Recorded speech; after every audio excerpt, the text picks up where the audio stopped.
they want? Okay, let's see who they want. Let's see who they want. It's time to see who they want. I'ma kick back and roll me a blunt with the culture. We know it's trending, it's over. I can't respect your feelings. I touch your shoulder, fuck your feelings. We the culture, we know who they want. Who they want, we know who they want. Who they want.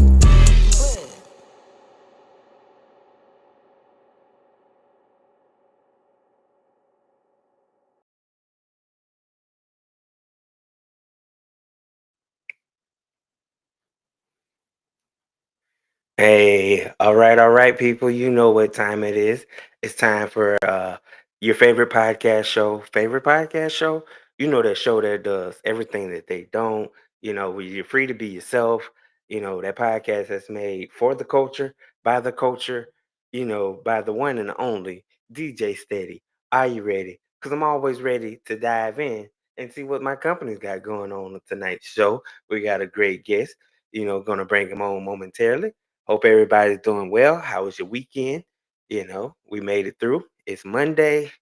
Mondays is like that only slow drag day that don't nobody be prepared for. Just back to your 9 to 5. Rather you're on the site or working from home. It's still a job. It's getting the kids back together for school and all those things and so forth and so forth. But we still here. We still who they want. And I'm still your favorite podcast. So, ladies and gentlemen, I ain't gonna get too much into everything that's going on in the world tonight. I want to get straight into my wonderful guest, who's also a now podcast host, an established author, and so much more. Ladies and gentlemen, I give you Mr. W.R. Franklin. Hey, what's going on? How you doing tonight, sir? I'm all right. And yourself? I can't complain. I made it through another day. Exactly. And I'm right here with you. So, Absolutely. So, how do we want to kick this off, right? First, we want to talk about the book. And why okay. don't you tell everybody about the book and where they can find it at? Okay. The book is called Urban Contemporary. And I don't know if there's going to be too much of a glare to see the book. Okay. And if that didn't work, I got the shirt. Right. Okay. So, it's called Urban Contemporary. It's available on Amazon.com. Then got it published through Amazon.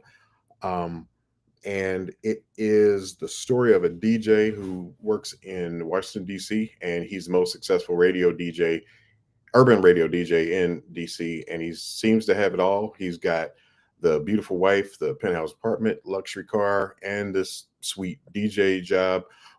And he meets the woman of his dreams 5 years after he's been married.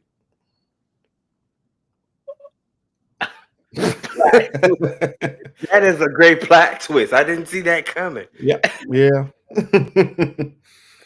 And this is actually, my book's been out since I wrote it in 95, got it published in 2000, and Okay. never did anything with it. And my girlfriend, Lisa Sparrow, who's also an author, she's helping me now to get it re-released for November. This coming November will be my 25th anniversary. So it's 25th and spit it out, Wayne. 25th anniversary re-release. So that'll be coming out. That'll be coming in November. Gotcha. Looking forward to that, man. 25 years with a book like Yeah. that and a plot twist like that. Shout out to Nunu in the comments. Nunu, you see, he already wrote my life in a book. You know what I'm saying? The DJ, get married, and all of a sudden you meet the girl of his dreams. Yeah, that's type of my vibe, man. So, what inspired you to tell that type of story? Well, I was in a failing marriage, horribly failing marriage, and I was depressed, and how do I put this?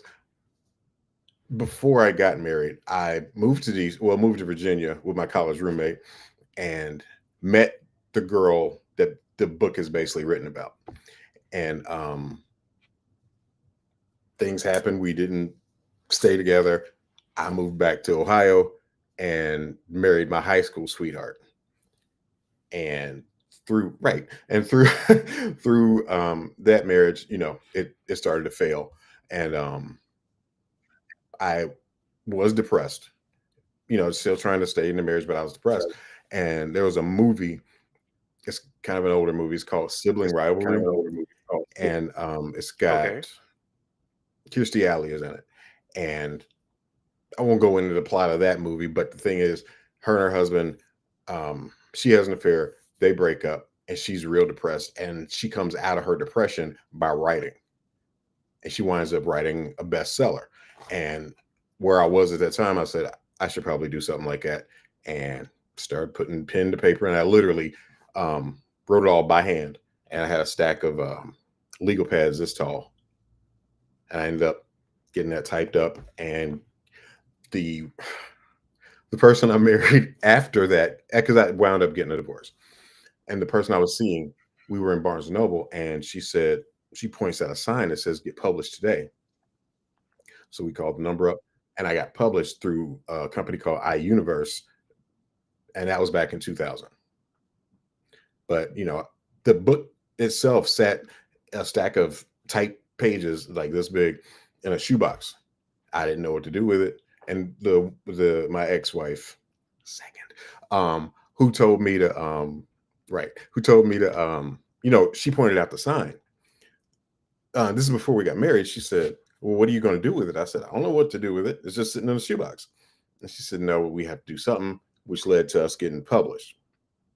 And I didn't do any promotion because I didn't know what to do after. I was happy with the fact that I wrote a book and got it, Gotcha. accomplished, and never did anything. I mean, I told people, yeah, I wrote a book. Oh, Wayne, it's just so whatever. But that was my whole claim to fame, that I wrote the book. And I wound up writing screenplays and everything, because people said, oh, you wrote this book, it's a really good book, blah blah blah. I started writing screenplays, but I never did any promotion. Everybody reads it, says they love it. How come you didn't do this? How come you didn't do that? And again, I didn't know what to do. So my current girlfriend, Lisa, I mentioned at the beginning, she's an author, and she's got 2 books out, and she's been, she's been through it. She's been through where I needed to be. So she's starting to shoot my name out to different people. She sent my name out to Jonathan, and he's been Jonathan Coleman. I'm sorry. He's been guiding us along and getting me interviews and getting everything ramped up for the November date. Shout out to Jonathan Shout Cole, out. man. That's an incredible journey, to write a book, 25 years in the Yeah. making.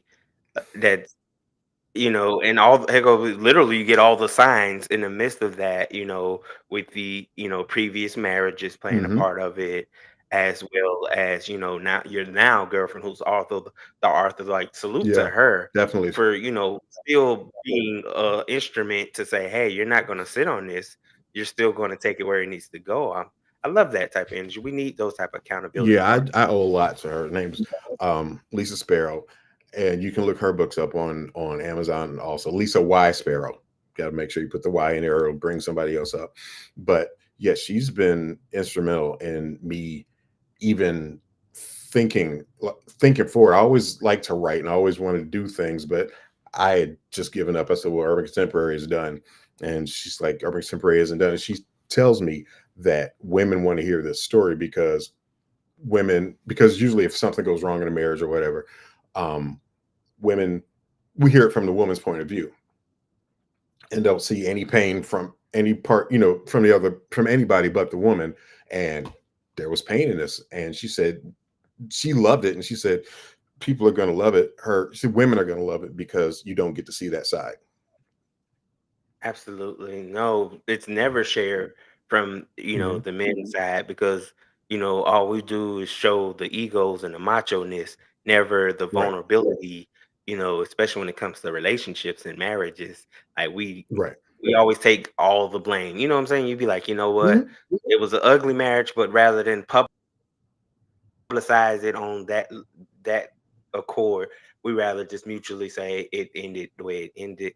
but to write such an incredible story is giving me a little goosebumps a little bit because I was just telling Miss Nunu, who's also present in the Mhm. comments, I was explaining like I kind of do want to get back into that, building a book Mhm. collection. I feel like I've drifted away. Honestly, I can say it like after the Harry Potter phase of Right. my life, that reading 300 plus pages Mhm. of books just became kind of like, you know what, now I just rather wait till the film Right. come out and I'm in that Right. era. Speaking of the film, that's another part of the urban contemporary story. What I'm doing, I'm writing the screenplay for that. And you interviewed Mark Cummings, right? Yeah. Correct. I know Mark. I Right. worked with Mark on his last movie, Went Through Become One. I ran sound, and hopefully gonna get my screenplay for urban contemporary together and pass it along to him. That's awesome. Let's make that Definitely. happen. No, that is a guy I would say, got some pull to get it out Hmm. there. We can watch it on Amazon Prime. I would definitely Hmm. watch it. I would definitely get the book and I read have no that problem with that. because the art of storytelling is Yeah. needed nowadays, with so much going, in the political Mhm. stage of life, in the actual stages of life. And, we don't have nothing, we don't have that common ground anymore. And, stories could take you so many places. I feel like the magic of storytelling needs to come Mhm. back, which is something I feel like you're doing with this new level of book Right. writing. Yeah. That's the plan. I'm just hoping that people like it. The people that have read it have, for the most part, said, "Oh yeah, this is excellent." Blah blah blah. And having having gone through low self esteem for the longest, I was like, "Yeah, well, you're just being nice." I remember when I wrote, like I said, wrote it 25 years ago, and before my mom passed away, I let her read it, and she said, "Wayne, this is really good." And all I could think was, "You have to say that. You're my mother." Yeah. But having different people take a look at it, and then that actually pushed me or helped me get into writing screenplays. I wrote my first screenplay after um, a guy, Oz Leon. He has his own film company, his own production company, IML Productions. He read my book, asked me to write his first movie, and then said he wanted to do he wanted to shoot urban contemporary. And that was back in 2000, right after the book came out. But like I said, everything else happened, and I kind of just pushed urban contemporary to the side. Oh, gotcha. It puts me in the mind of a movie that came out in like 2023, American Fiction with Jeffrey Yes, great Wright. movie. When he Yeah. which which was a movie based on a book he wrote. In the movie, he's an Hmm. author who wrote it that told a different narration of basically urban Right. contemporariness, like him being black, but not being like him actual wise versus the character in the book. So I'm a visualist. So as I'm hearing you talk and narrate, you got like a great speaking voice for Thank you. narrating. So you know, I'm like, yeah, it makes me want to dive in more because, like I said, not having books to read and who's an author in the making myself. I have so many books sitting on Hmm. notepads at this present moment that I need to, bring into creation on my own terms. I understand that completely. Well, I have had, it went from having books in my head that just needed to go from here down to the paper. It went from that to turning those into screenplays and putting those down. But now I am definitely ready to get back into and get back into writing a book because I'm working on the sequel for this. That's something I said I would never do. But Lisa talked me into it. And she said, "No, you have to continue the story. You have to continue the story." And I said, for the longest, I'm not a big fan of sequels. Like Star Wars, nothing went past the original Star Wars. Empire Strikes Back, Return of the Jedi, and then the prequels we ain't even got to talk about. But it was like that. It's like I don't want to because I didn't care for sequels. I said I would never write a sequel. Nobody cares about this. Nobody cares enough about this. But she had me reread it, and it, I don't mean to sound, that this comes from ego, but every time I read it, I go, that was a really good book. And I wrote that. So her encouragement is pushing me to work on this sequel, which I've been working on for. At first I wrote it as I wanted to make a TV show like Insecure, that type of TV show, and then I wanted to make it. Okay. Then I said I'm not going to do that. I'm just going to write make it into a screenplay for a movie, and then she explained different things to me and said, you could just incorporate that into the sequel for this, and she helped me continue the story from then to now. So that's what the sequel will be when it comes out. Absolutely. We got Miss Noodle wanted to ask you a Okay. question, and she's saying, what made this go around different for you? As far as writing the screenplay, I'm not screenplay, the sequel. She's probably referring to like after with the November part. I'm hoping I'm right, Nunu. You coming out like you deciding to put it forth now, like this is the right moment to give it a trajectory. Oh yeah, it's I'm looking at her question. Yes, Lisa definitely pushed me because I am positive I wouldn't have done any of the stuff that I'm doing right now. Aside from the screenplay, I wouldn't have done anything else. I wouldn't have even thought about doing a re-release. But she's, she painted a picture of and showed me pictures of her release parties. And then she painted us pictures like you can do this, you can do that, and people want to hear the story. And it just like sparked something else, something in me again. So, but let me take another look at the book. I'm proud of it, but let me take another look. And she showed me things, and then the fireworks just started going off. I'm like, yeah, I can do this, I can do that, I can do that. So I'm excited about it. And I was so reserved and so convinced. I convinced myself nobody wants to hear any more from me. Nobody cares. I'm just going to play the background. I'm going to not worry about it. She continued to encourage me. I'm very thankful and grateful for her. And yeah, she pushes me. She pushes me daily. How much did you get done today? How many pages did you write? So I have no complaints, and I thank her. I give her all the props for getting me back out here. Yeah, no, you need that push. You need that. That's a person like me who, with all the things I've gone through, I always give honor to God first and then to the people, like my village Mhm. of friends, like somebody like Nunu, who's an accountability Yeah, partner type of friend of mine, yeah.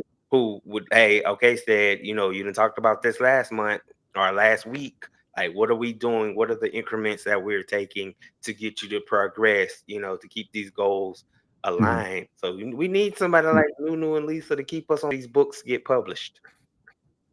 Exactly. Oh, she keeps me on my toes. There's no sleeping. If I go, I just go, if I'm scrolling my phone, I don't know if your accountability partner gets you like that. Why, what you doing on your phone? Why are you making other people money? Okay, gotcha. Makes sense to me. Yeah, absolutely. And Mhm. it's the thing, right? Because I'm sitting here now. This is my 12th official episode since I relaunched doing my podcast. So having you Mhm. here, being part of, the successful journey of what I do as far as podcasting is an incredible journey. Because I feel like now I'm still kind of finding my own spark in a way. Like the spark is there, but now I'm just adding the lightning in there. Like, okay, we got to make it Right. go. I need to keep grinding, trying not to have those slip up moments, but then I'm realized I'm human and I'm allowed to give myself some grace and not to overly exert myself to I just get, Mhm. blown. So what is the biggest things, well, outside of that now that you still feel like it's challenging more for you? Like what is mentally blocking you now sometimes? The negative self-talk, tell like when I'm like, I have a day where I'm like, yeah, I got this much written, and I got an interview tomorrow, and blah blah blah, and everything's good. And in the back of my head, nobody cares, Wayne. Nobody wants to read this. You're gonna get out there and flop. Nobody cares. But Lisa also continues to remind me that I have more support than I give myself credit for. Because as I'm doing this, I'm sending stuff out to people, high school, old jobs, people like, this is awesome, this is great, we've been waiting for you to do this, blah blah blah. So yeah, the negative self-talk is the biggest culprit for me. It's a daily battle. I've dealt with depression for a minute, and you know, depression, low self-esteem, and you try to, like you said, men aren't supposed to talk about stuff like that. We talk about football and chicken wings and sex, and you know I there's more to it because I could do all that, but in the back of my mind it's like, yeah, go ahead and do that and forget about your dreams, forget about your talent, forget about everything else. And it's like a balance.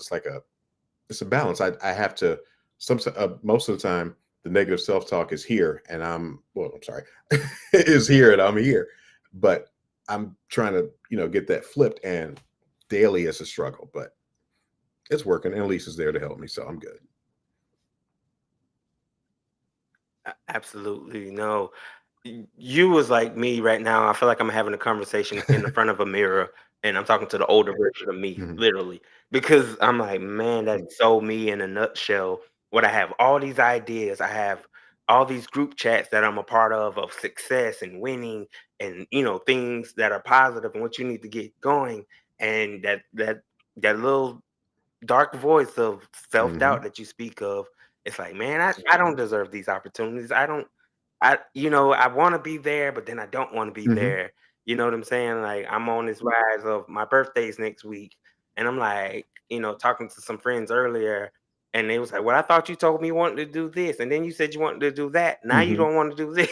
And it's a melting pot in I my head completely of, understand that. I want to so I bad, but completely the understand reality is that self-doubt monster is creeping in like, I that. don't know Mhm. what I want to do Yeah, now. because it comes in like when you have all those different things you want to do, it creeps in and goes, see, you can't even pick out one thing you want to do. It's like, don't, I've got enough haters outside. Then you got, that's what I call it, my inner hater. So you have that one trying to keep you from achieving something. And I know if you're like me, you can do all of the things that you were saying, but in your Absolutely. head, it's like you can't even pick one. So you're gonna fail at whatever one you get. Yeah.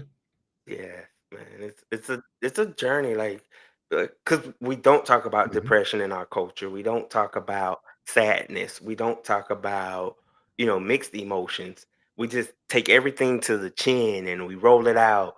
And there's a world. You know, everybody doesn't have a person like Lisa. Everybody doesn't have a Nunu or so forth and so forth. That's gonna say, okay, so life gonna do that. Life Hmm. gonna be life, but what are you going to do to counter that? What are you going to do to make your mark? Right. To continue to allow this journey to be purposefully driven and Hmm. fulfilled. Because, if you allow self doubt, like, I got a project, what I'm saying, that I wanted to create called a podcast Hmm. soap opera. And I had got together and pretty much wrote it out, got a whole outline, got everything put together. And it's been 6 years Hmm. and it's been dry. And when I said I was coming back to podcast, my friends was like, well, since you're coming back, now we can pick that back up and make that a thing. It's been like 6 years since you touched it. And you go, yeah. So this time I was like, if I do it this time, then me and you should just work on it instead of me trying to have 10, 20 people attached to it like I did the Hmm. first go around.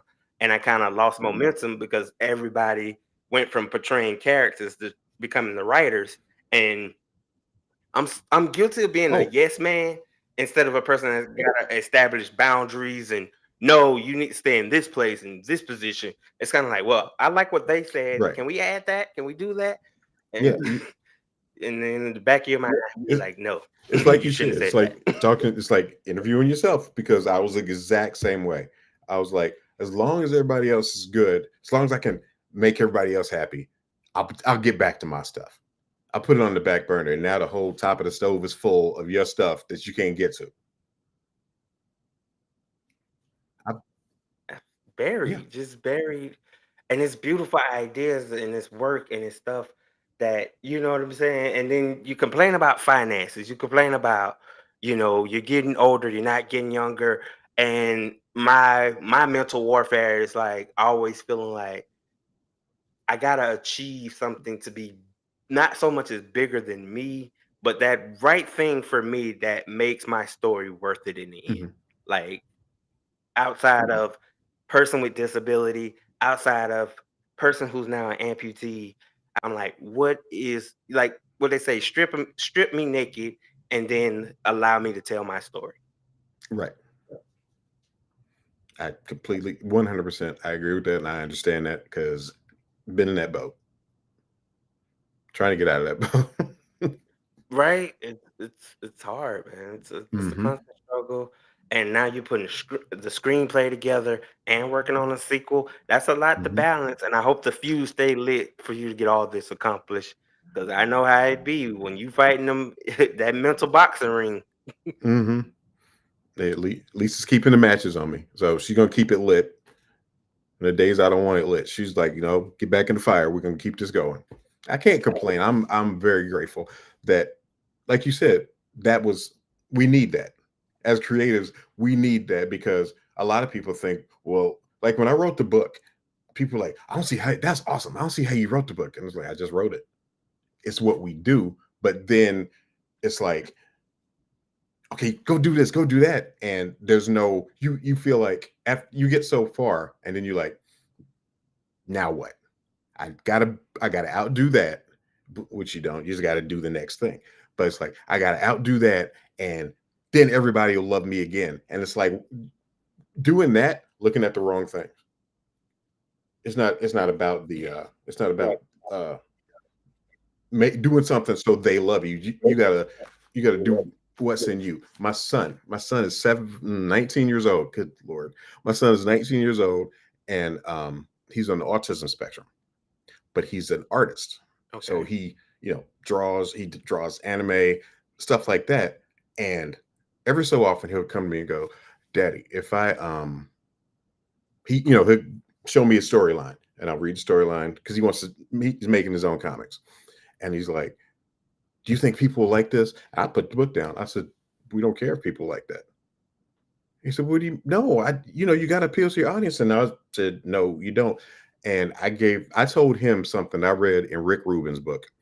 Um, the book's called The Creative Act, great book. And he says, don't write. He said, whatever you write for you. Don't write for a certain audience. Don't write to make people like you, make people this. You write what's in you, or you create what's in you. And because once you get it out, there will be an audience waiting for you. Somebody will want what you have inside that you're putting out. So he hasn't asked me about, do you think the public will like this or like that anymore? Ever since I told him that, he's just been more focused, getting more pages done. I love that. Heck, man, I need to take a page out of that book Yeah, it's a great and book. do it for Seriously. myself. I get it, no, man, because I suffer like I don't want to say suffer like I deal in the pool of Oh yeah. procrastination. Like I'll put everything on the table. I got the notebook, I got the pen, I got my brain, and I'm sitting there, and they go, "Okay, write your first line." And you go there, and then either my phone, Yeah. I'm easily that easy distraction. Like you be waiting for the exit, like it gives you that sense of relief. Like, oh, distraction moment, and then you go, but you're supposed to be working on your book. So I was like, you know what? I'm gonna have to do myself due diligence and be like, you know what? Today is anti. I don't want to be hmm bothered day. Like, phone on do not disturb, doors locked. I'm here. I'm safe. I'm good. Me, my pen, my pad, hmm and that's it. And I'm gonna get it. I gotta get it accomplished because life is too short. Life is too short. And the way things are moving, you know what I'm saying? Like, who knows when the end all be all shall Exactly. approach.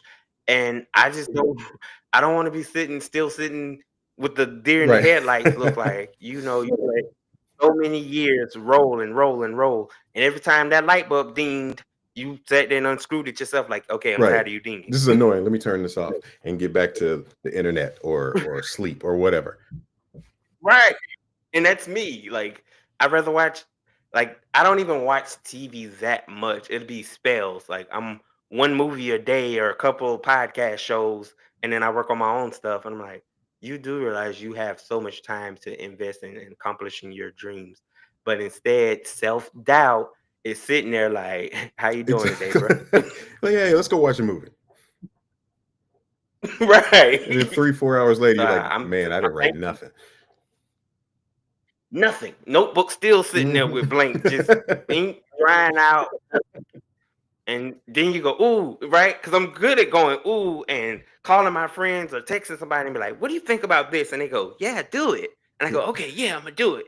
And then 3-6 months pass by and go, so you still ain't did that thing you was talking about 3 Like, I months ago? reread it. I Like, reread what I wrote, but yeah. No, I get it completely. You sound like me.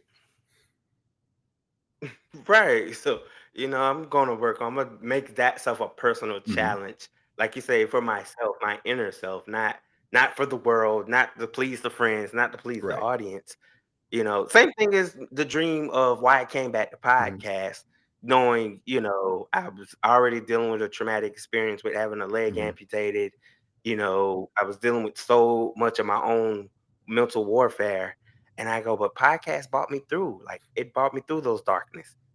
It helped gave me something. Like people are proud of not just people proud. I'm proud of me. Right. Like they change the narrative around. Right. I'm proud of me. Rather one person liked it, rather 500 people Right. liked it. I liked it the Right. And most, that's and what's that's what important. keeps me Right. driving.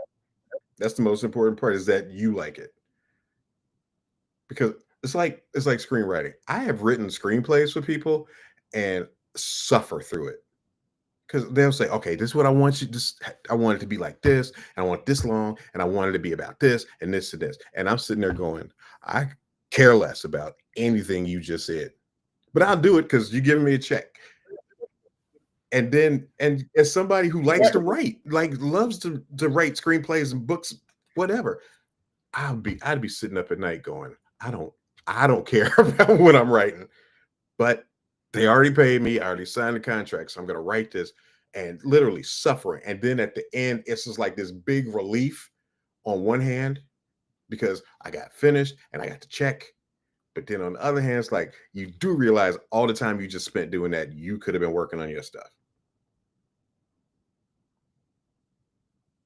Boy, it's that that's so Mhm. crumbling for me because you're right.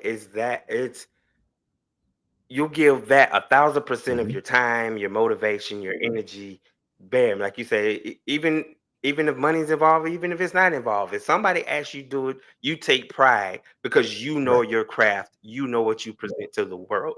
But then you turn the door around and go, okay, what you gonna do about this pile of books in the corner over here? You ain't touched on this Right. chapter. You left this one on a cliffhanger. We're gonna get some results Mhm. to that. And I love to use that old Edgar Allan Poe saying of, the raven always leave them wanting more. Mhm. So when I'm like, I'm who they want, I'm like, you didn't say that so much as a moniker.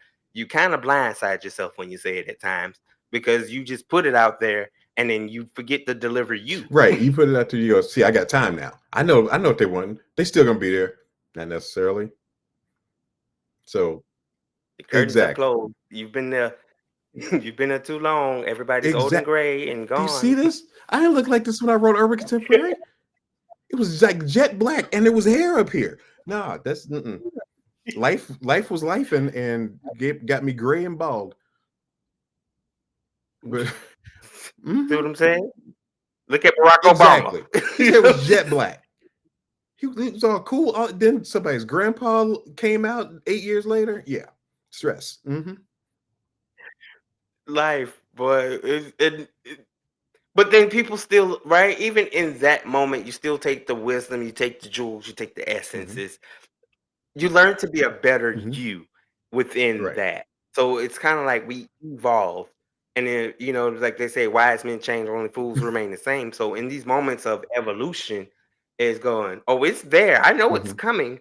I just have to wait for that Right. season for me to go and do my thing in my season. And right now, I feel like I'm at Yeah. peak season mode. Like this is the time to strike while the iron's hot. I got everything, notebook after notebook, pen, paper, computer, Right. Wi-Fi, comfortable sitting Right. space. I live Right. alone. So you create your own distractions. That's what it is. I'm glad somebody finally said it, ladies and gentlemen. I do. You be like, Stead, so we're gonna write that book today? I will. Yeah, And then I'll say to my speaker and be like, hey, this song. He's exactly. like, but we're supposed to be writing that book today. After the next 3 songs, I'm I like, got oh you. wait, I gotta go wash dishes. Oh wait, I was supposed to do. I gotta go get gas. I ain't going nowhere. I'm gonna go get gas and come back here. But anything to Yeah. distract you. But now I'm not sure if it's the same with you. But the thing is, when I do it, when I get to the point of actually working on it, I'll be gone. I'll just laser focus. If you hit that, you write that one thing and it pulls you in, I'm gone. I'm gone for hours writing, rearranging stuff. But it's just getting to that point. Mm. Getting at it. When people used to tell I me I feel need to like get out of my own way, now I get it. yeah. And I'm such a contradiction because I'll say that to Oh yeah. other people when they ask for it, right? I'm the biggest advice giver. Well, maybe you need to get out your own way. The problem Yeah. is you. You. But you're really going, That's the key word, me, you. me, me, me. So there you go. Internalize that. Right, right. I'm only saying this 'cause I need to talk to myself. And no, bro, because I tell you, I need to as a matter of fact, I need to text one of my cousins who still has original paper copy. She laminated it. Like there was a story I actually wrote in high school. So it's about 15, 20 years old at Mhm. this point. But it was a challenge from an English teacher. It was like write a horror story based on, some stuff around school. I actually wrote something called Terror at East Gaston. See, I can even remember the name. And it was me getting in my goosebumps, growing up on Right. goosebumps and stuff like that. So I kind of, and then I'm in school, so you can't use all these profane words. But I just was like writing about, imagine going to school, but in the midst of going to school, it just transforms into a Right. nightmare. So it's for me, it's shorthand rag. So I think I wrote probably like 3. I don't know how many chapters I wrote, but she still has it. And I'm like, man, if I could just look back through that and where I started, it'll probably kick that little gear Mhm. in that I need that's got a wedge in it. Because I love Yeah. writing. I love escaping from the universe. I love creating characters that tell a story. Like what you've done with urban contemporary, I applaud so much because that is the art of storytelling. And me being who I am, that's why I was like, I feel like the story is about me because I promise you it's my life. DJ Steady marrying some chick, and then you Yeah, realize like, I that was shouldn't have done my that. Yeah. life right there. The whole thing. Yeah, no, You're like, that's so me, not bro. so much. Yeah. No, I get it. I definitely Yeah. get it. And d- d- that's and what you said about facing demons, facing the things that you're battling against. That all of that stuff between Urban Contemporary coming out and now, that whole journey, that's the sequel. And like right now, I'm just taking journal entries and blog posts, stuff that I've gone through, and working that stuff into the sequel, bringing those characters back and working all these different things into the sequel. You have to because like you know what you can present to the world. So you know within yourself. So we got step 1 out the Mhm. way. You know step 2, you got Lisa and your team and everybody gearing up, rooting for it. So like the problem so much ain't about is it gonna be a flop or not. It's we gotta stop putting the flop label on stuff before we even get a chance to get it produced to know how it's gonna be Right, perceived. You know right. what I'm saying? Back in my days of when I used to, be in a studio, actual studio recording music, I wasn't professional level, but I used to go in and sometimes I'll get on the mic and be lazy, like ma ma ma ma ma ma ma. And then one day my cousin who, we was in a group had to pull me to the side and say, look, I'm tired of carrying both of us on every Nice. song. So this song, I need you to bring some fierceness. You gotta bring something, or we're not gonna cut your verse on this song. When he said that, that's again, this is I tell people why Who They Want is such a profound name for me because I'm like, I like when people tell me what I'm not gonna bring to the Mhm, table. I take it as a personal mhm. challenge. And see, I used to hate that because I would just go, yeah, you're right. I'm not gonna bring anything to the table. I suck. Blah blah blah. Now I'd be like, okay, watch it. Yeah, Right? Now it's different. yeah, Now and I get to that point now where it's like Once I got past the needing to please everybody and needing to do things so they'll like me, so they'll think I'm nice. Once you get put those boundaries up and realize this is about you, you can be selfish in this. At that point, then ideas and words and scripts and everything just started to pour out. So it's easy to have oh, that's what I was gonna say. You said something about how you have projects just laying around like half done, quarter done. We spoke with a I had an interview this past weekend, and after the interview was over, we were speaking with the host, and she said um that she has projects. Oh no, her friend has projects that they got they got jerked trying to get her published, trying to get a book made into a script for a movie. So now she has all these projects that are done and just sitting there because she's afraid to put them out because of what happened the first time. So it's like I get that because you don't want to get burned, you don't want to go through that again, but wisdom has taught me no, you just put them out for you. Like when I wrote Urban Contemporary, he's a DJ. I worked at a radio station in Dayton, Ohio. And once I got it written, I had one of the ladies that worked at the radio station. She worked at one of the colleges. She took it and gave it to one of her professors. Her professor said, "I don't know what this is. This isn't a book. This sounds more like a movie." And she was mad that he said that, and she gave it back to me. And all I could say was, "So everything played out in his head as he read it. That's the point. So I must be doing something right." And then not having any guidance or direction as to what to do to get it published. This is before it's published. um People are telling me to do different things. I'll turn it into a comic book. It's not a comic book. People are just throwing their ideas without knowing what it is. So I have complained about how long it took, but I'm definitely thankful for the way things went. Absolutely. And it makes the journey worth it. It makes trial and Mhm. error worth, being able to deal with it. Because the old saying, if at first you don't succeed, try Mhm. again. Like I got to get in the habit of, you only failing because you're not even trying to even attempt it to even know, what I'm saying, what your outcome is going to be. Can't keep harboring the spirit of failure because we don't have a Right. spirit of failure. So I'm like, you're trying to make all these distractions.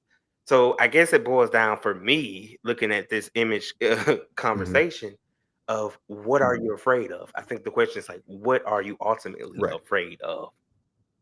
People know who you are. People like 5 years in podcasting, you're basically a Right. public You have figure a now. following. And I have I've been prophesized, I've been Mhm. everything. Like, I know that's just how much the universe and everything has been connected. I'm like, man, I've been talking about writing books since high school. I've got all these notes, got everything outlined, booked. I wrote a short book of poetry before, So it's just me. I think tonight I got it. I need to go ahead and look at my calendar. I'm like, okay, I got this stuff. After birthday's out the Mhm. way, it's book Mhm. season. I'm dropping this book. I'm giving it my all. I'm telling my story, and I'm being 100% transparent with my And audience. that's what you got to do. And you know, you got that's what you got to do for you. But in the meantime, some people seem to want the that raw, that whatever's going on, no sugarcoating. They don't want that. They want the truth. They want what really happened. Because that way they have something to go. That happened to me too. I'm not the only one who felt like that. Being absolutely, yeah. And we live in that time. Like this is the time where you have the right to speak Mhm. your truths. You have a right to stand on what you believe on. You always have the right to stand in what you believe in. But I'm just saying, like subconsciously, like you said, somebody could come up, and say something like that. Like, speaking on the podcast level, like my Wednesday shows is devoted to talk show and moments where I just have me and my co-host just go through some topics related to, life. Mhm. And I just got a call over the weekend, and somebody was like, I caught your show on Wednesday, and I wanted to come up there on that panel because everything you touched on was some stuff that I know. And so I'm like, what? I hit on something people Right. connected to? They said, because y'all say what I've been thinking or Mhm. whatever. And I'm like, I'm getting Mhm. there. For me, it's like I'm getting there. So you go back to your little mini notebook, and I'm like, okay, so keep it real, keep it Right. authentic, keep that Right. going. And that's the thing because I've seen now, like you mentioned before, I started Lisa and I started a podcast and we've only done one episode and I taped it. We just did it just to see um the lighting and the seating arrangement, how it was going to look. So because they're Watching going to it, be like I see, I was working on. I'll say that one more time. I hear you.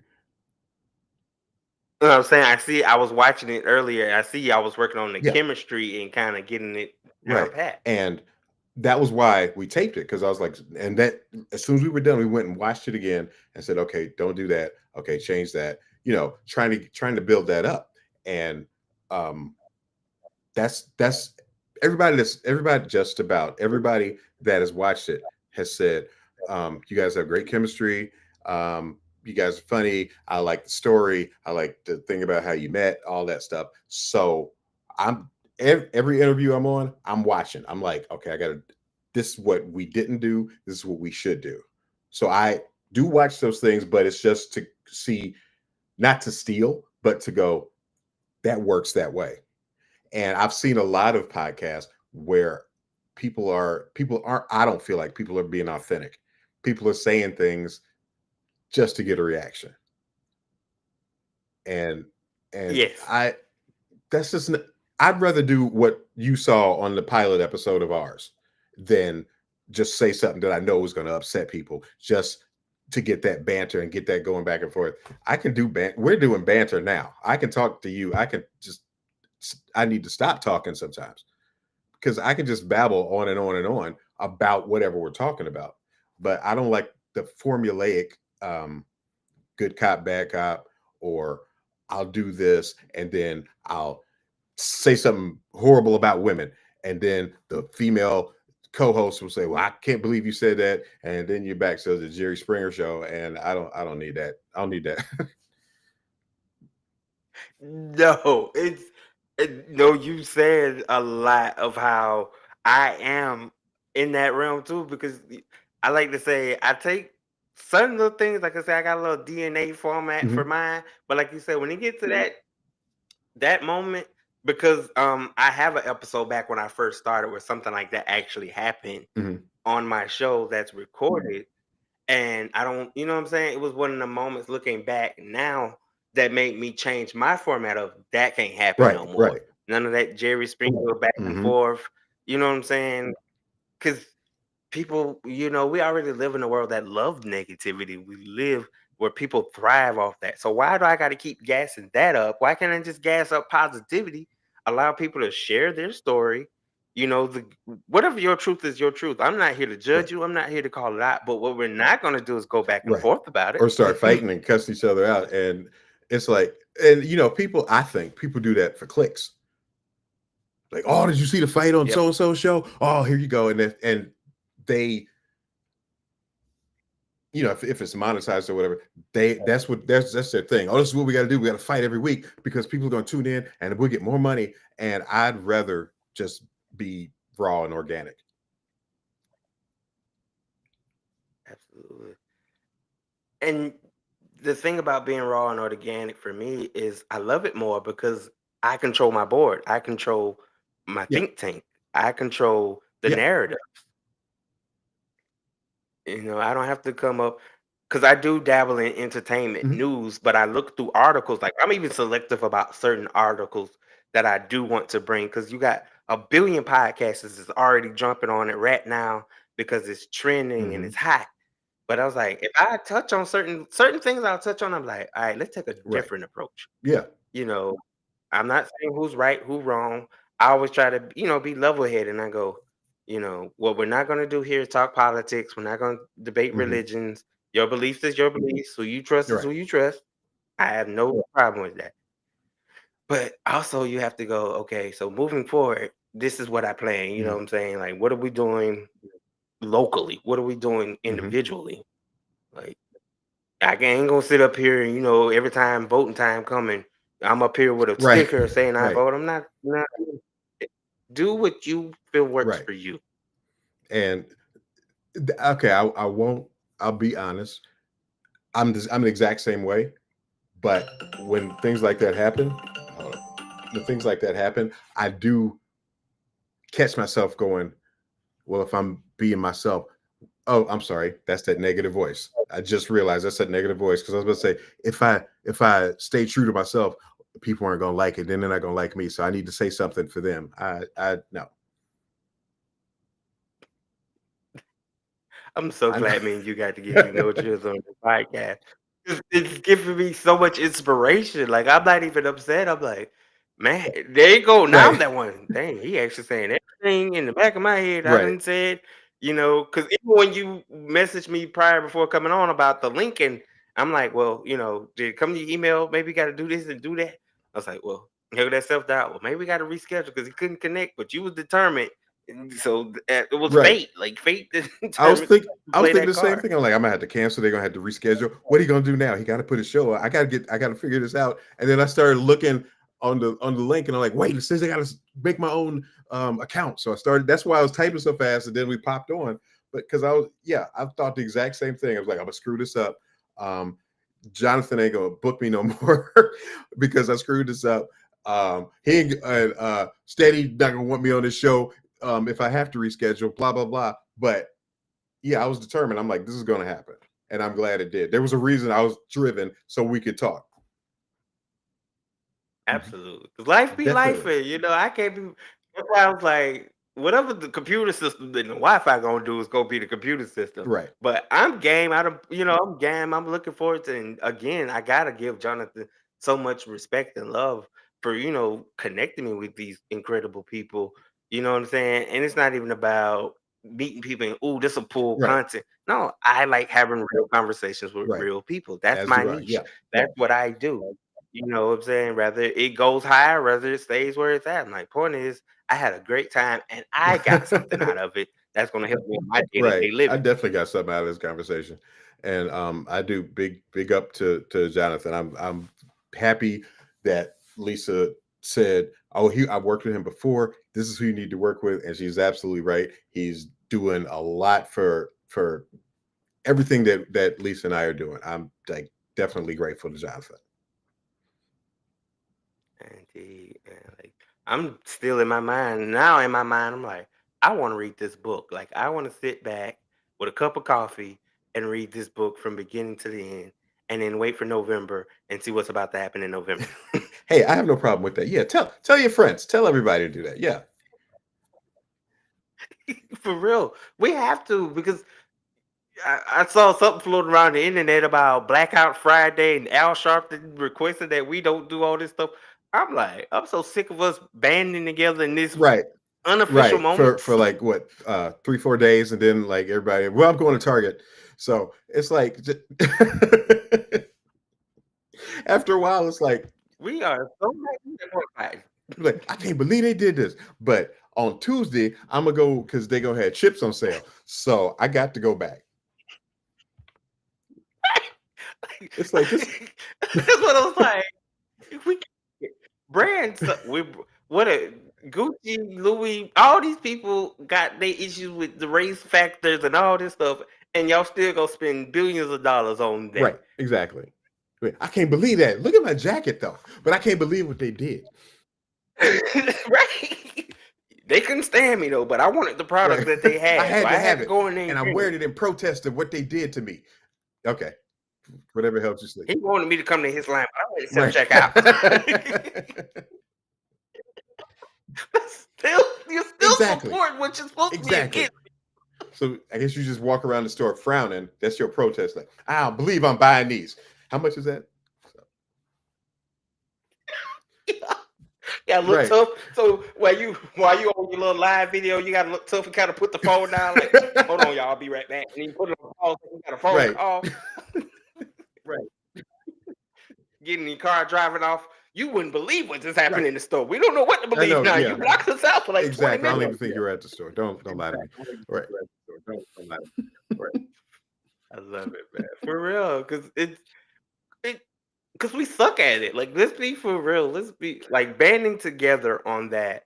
Don't spend money. You want us to not spend money on the day we supposedly get money Right. on? Like, You can't. I That's can't gotta be be right. like, I need household items. I need food. Right. We don't have no milk or eggs, but I'm gonna starve for unity. Yeah. Now What's right. the cost? Right. I No, still need no. I still need Come a on, people. sandwich every 2025. now and then.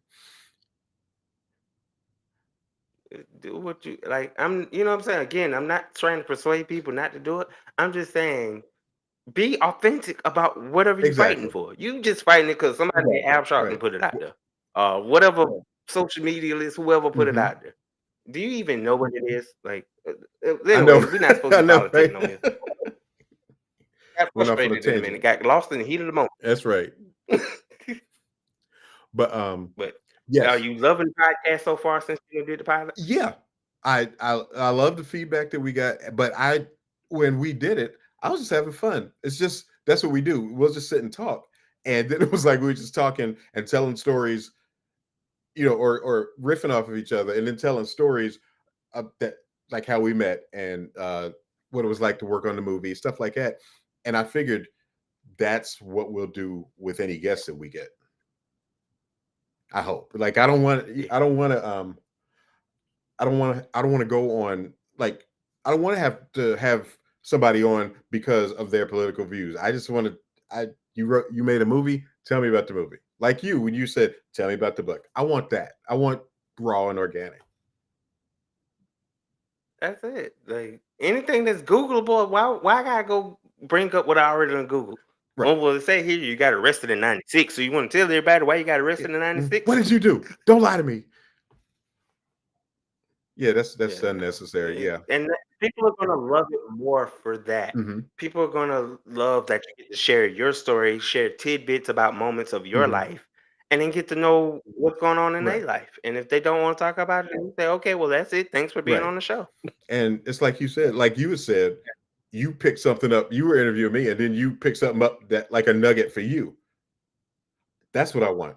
Did for If they real. pick up something from what Lisa and I say, cool. If they just want to pick something up, if I may pick something up from them, like you did, that's what I'm looking for. That's exactly what I want to do. And that's You're right. podcast. That is podcast. It's not $1,000 microphones and whatever your backdrop's gonna be. People Right. like people got. I love the art of anything I put my. I'm the master of my own creativity. Right. So anything I do. Like I'm finna put this book together. I'm gonna call my accountability partner. Mhm. We're gonna schedule a day, do not disturb day, and we're gonna get. If we don't get none, but the introduction part At least done. you got something done. That's I right. started. So we're gonna take this time. You want to big anybody else up? Shout out to Lisa. We know she got That's all the right. praise throughout this That's entire right. show. So it's Lisa, is Mark Cummings from Walk on Water Entertainment, is Oz Leon from IML Productions. He's the one. I wouldn't have met Lisa if it wasn't for Oz. He's the first person I wrote the script for. Just different things.